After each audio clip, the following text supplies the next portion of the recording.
Hello good evening student.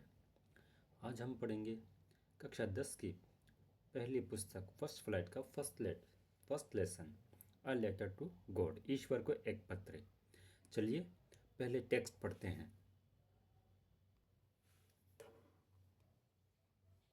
The house, the only one in the entire valley, set on the crest of low hill.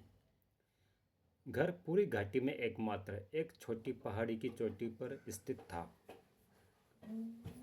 From this height, one could see the river and the field of ripe corn dotted with the flowers that always promised a good harvest. ऊंचाई से नदी और पके हुए मक्की के खेत देखे जा सकते थे, जिन पर फूल लगे थे जो हमेशा एक अच्छी फसल होने का वादा करते थे। The only thing the earth needed was a downpour or at least a shower. धरती को बस एक मूसलाधार बारिश या कम से कम एक बौछार की जरूरत थी। Throughout the morning, Lencho, who knew his fields intimately, had done nothing else but see the sky towards the northeast. पूरी सुबह लेंचो, जो अपने खेतों को अच्छी तरह से जानता था, उसने उत्तर पूर्व की ओर आसमान को देखने के अलावा कुछ नहीं किया था। Now we are really going to get some water, women. हमें सचमुच पानी मिल जाएगा, महिला। The women who was preparing supper replied, yes, God willing.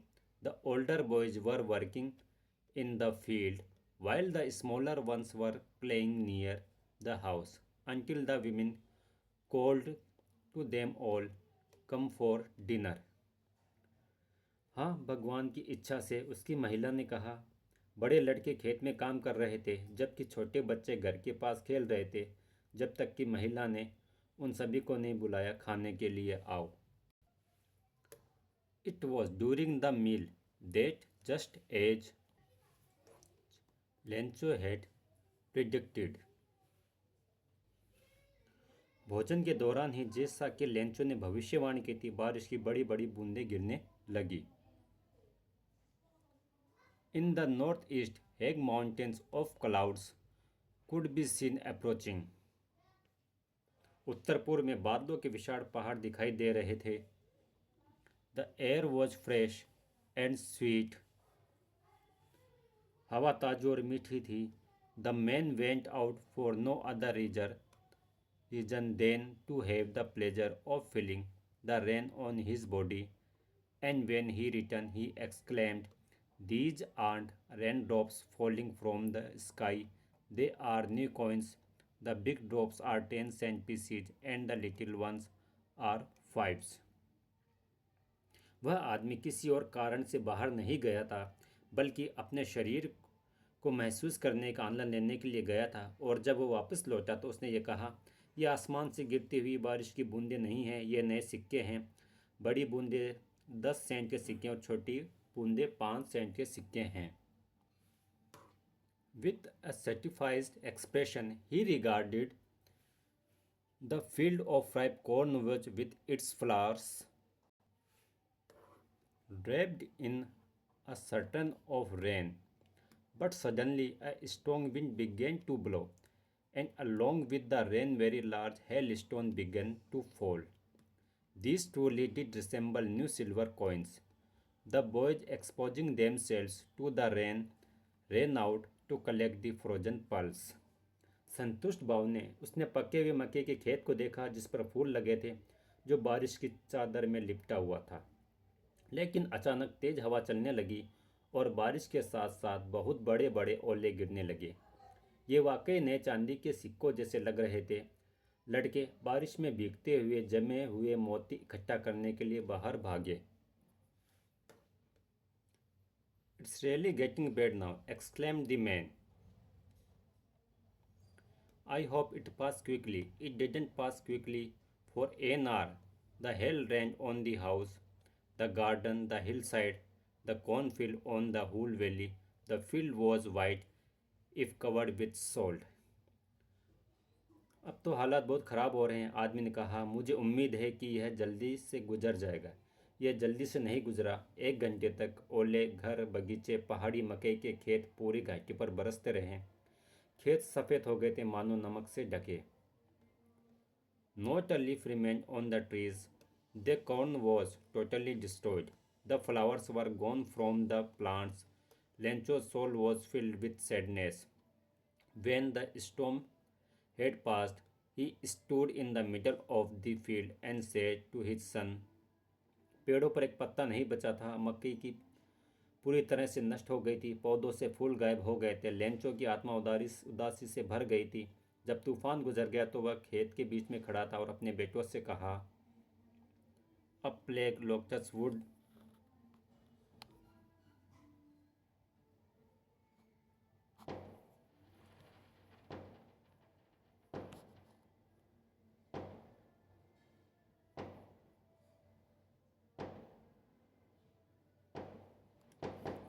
would have left more than this. The hail left nothing this year. We were have no corn. That night was a sorrowful one. All our work for nothing. There no one who can help us. We'll go hungry this year. Lencho की आत्मा उदासी से भर गई। जब तूफान गुजर गया तो खेत के बीच में खड़ा था और अपने बेटों से कहा, टिड्डियों का प्रकोप इससे कहीं ज़्यादा हो सकता था। ओलों ने कुछ नहीं छोड़ा।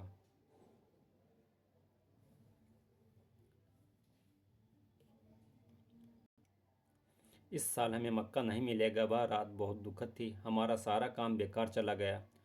कोई भी ऐसा नहीं जो हमारी मदद कर सके। इस साल हम सब भूखे रहेंगे। But in the hearts of all who lived in that solitary house in the middle of the valley, there was a single hope, help from God. लेकिन घाटी के मध्य स्थित उस एकांत घर में रहने वाले सभी लोगों के दिल में एक ही आस्था थी, ईश्वर की सहायता। Don't be so upset even though this seems like a total loss. Remember, no one dies of hunger.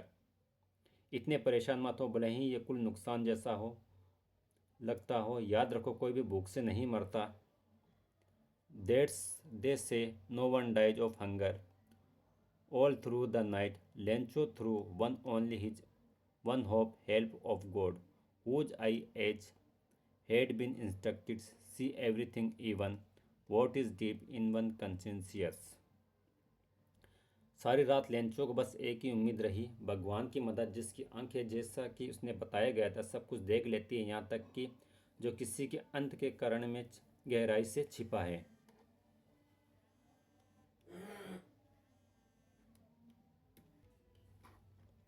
That's what they say, no one dies of hunger. All through the night, Lencho thought only of his one hope, the help of God, whose eyes, as he had been instructed, see everything, even what is deep in one's conscience. सारी रात Lencho को बस एक ही उम्मीद याद रही, भगवान की मदद, जिसकी आंखें, जैसा कि उसे बताया गया था, सब कुछ देख लेती है, यहाँ तक कि जो किसी अंत के कारण गहराई में छिपा है। Lencho was an ox of a man, working like an animal in the fields, but still he knew how to write. The following Sunday, at daybreak, he began to write a letter which he himself would carry to town and place in the mail. It was nothing less than a letter to God. Lencho एक बैल की तरह था, खेतों में जानवरों की तरह काम करता था, लेकिन फिर भी वह लिखना जानता था। अगले रविवार को सुबह में उसने एक पत्र लिखना शुरू किया, जिसे वह खुद शहर ले जाएगा और डाक में डालेगा। यह भगवान को लिखे गए पत्र से कम नहीं था। God, he wrote, if you don't help me, my family, and I will go hungry this year. I need 100 pieces in order to sow my field again and to live until the crops comes because the hail storm. भगवान, उसने लिखा, अगर आप मेरी मदद नहीं करेंगे तो मेरा परिवार और मैं इस साल भूखे रहेंगे। मुझे अपने खेत में फिर से बुआई करने और फसल आने तक के लिए 100 पैसों की ज़रूरत है। He wrote to God, on the envelope, put the letter inside, and still troubled, went to town. At the post office, he placed a stamp on the letter and dropped into the mailbox. उसने लिफाफे पर भगवान को लिखा पत्र को अंदर रखा और अभी भी परेशान शहर चला गया। डाकघर में उसने पत्र पर एक स्टाम्प लगाया और उसे मेल बॉक्स में डाल दिया। One of the employees, who was a postman and also helped at the post office, went to his boss, laughing heartily, and showed him the letter to God. Never his career as a postman had he known the address. एक कर्मचारी जो डाकिया था और डाकघर में भी मदद करता था, अपने मालिक के पास गया, उसे भगवान को लिखा पत्र दिखाया। डाकिये के रूप में अपने करियर में उसने कभी भी उस पते के बारे में नहीं जाना था। The post master, a fat, amiable fellow, also broke out laughing, but almost immediately he turned serious and tapping the letter on his desk, commented, "What a faith! I wish I had the faith of the man who wrote this letter, starting up correspondence with God." Postmaster, एक मोटा मिलनसार व्यक्ति, भी हंसने लगा, लेकिन लगभग तुरंत ही वह गंभीर हो गया और पत्र को अपनी मेज पे थपथपाते हुए टिप्पणी की, "क्या आस्था है! काश मुझ में भी उस आदमी जैसी आस्था होती जिसने पत्र लिखा, भगवान से पत्र व्यवहार शुरू करना." So, in order not to shake the writer's faith in God, the postmaster came up with an idea: answer the letter.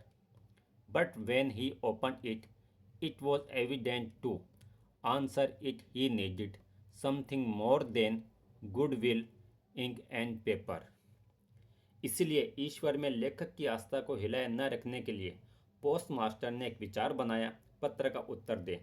लेकिन जब उन्होंने इसे खोला तो यह स्पष्ट था कि इसका उत्तर देने के लिए उन्हें सद्भावना, शाही और कागज से कुछ ज़्यादा चाहिए था। But he stuck to his resolution. He asked for money from his employees. He himself gave a part of his salary, and several friends of his were obliged to give something for an act of charity. लेकिन वे अपने संकल्प पर अड़े रहे। उन्होंने अपने कर्मचारियों से पैसे मांगे, उन्होंने खुद अपने वेतन का कुछ हिस्सा दिया और उनके कई दोस्तों ने दान के कार्य कुछ देने के लिए बाध्य किया। It was impossible for him to gather together the 100 pieces, so he was able to send the farmer only a little more than half. उसके लिए 100 पैसों इकट्ठा करना असंभव था, इसलिए वह किसान को आधे से थोड़ा ज़्यादा भेज ही पाया। He put the money in an envelope addressed to Lencho, and with it letter containing only a single word as a signature, God.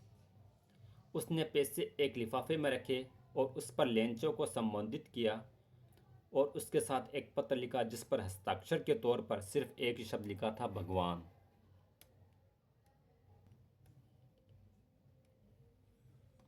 The following Sunday, Lencho came a bit earlier than usual to ask if there was a letter for him. It was the postman himself who handed the letter to him, while the postmaster, experiencing the contempt of a man who has performed a good deed, looked on from his office. अगले रविवार को Lencho हमेशा की तरह थोड़ा पहले आया और पूछा कि क्या उसके लिए कोई पत्र आया है। डाकिये ने ही उसे पत्र दिया, जबकि पोस्टमास्टर एक अच्छे काम करने वाला व्यक्ति की संतुष्टि का अनुभव करते हुए अपने कार्यालय से देख रहा था। Lencho showed not the slightest surprise on seeing the money, such was his confidence, but he became angry when he counted the money.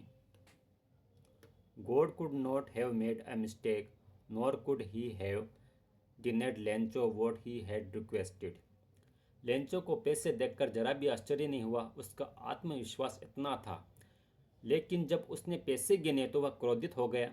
भगवान से कोई गलती नहीं हो सकती थी, न ही वह लेंचो को उसकी मांग से वंचित कर सकता था।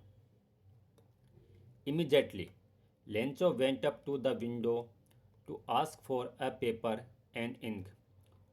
On the public table, he started to write, with much wrinkling of his brow, caused by the effort he had to make to express his ideas. When he finished, he went to the window to buy a stamp which he licked and then affixed to। तुरंत ही Lencho खिड़की के पास गया और कागज शाही मांगी। सार्वजनिक लेखन table पर उसने लिखना शुरू किया।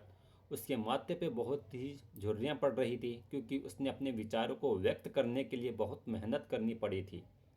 जब उसने लिखना समाप्त किया तो वह एक टिकट खरीदने के लिए खिड़की के पास गया, जिसने उसे चाटा।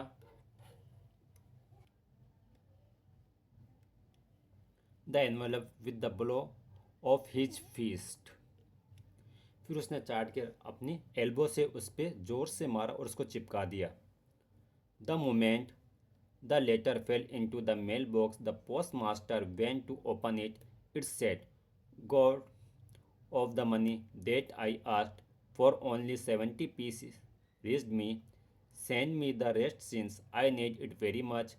But don't send it to me through the mail because the post office employees are a bunch of crooks." Lencho.